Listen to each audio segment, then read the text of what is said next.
ಇಹಲೋಕದ ವ್ಯಾಪಾರವನ್ನು ತ್ಯಜಿಸಿ ಸ್ವರ್ಗಸ್ಥಳಾಗಿದ್ದಾಳೆ.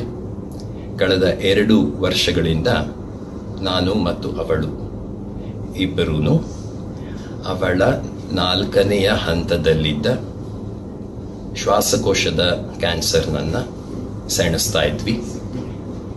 ಈ ಹೋರಾಟದಲ್ಲಿ ಇವತ್ತು ಇಬ್ಬರು ಸೋತಿದ್ದೇವೆ.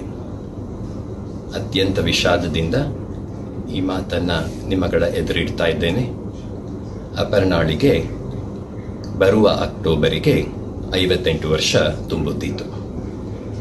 ಎಲ್ಲರ ಪ್ರೀತಿ ಸಹಕಾರ ಒಡನಿರಲಿ ಅಂತ ಕೋರ್ತಾ ನನ್ನೆರಡು ಮಾತುಗಳನ್ನ ನಿಲ್ಲಿಸ್ತೇನೆ. ಧನ್ಯವಾದ.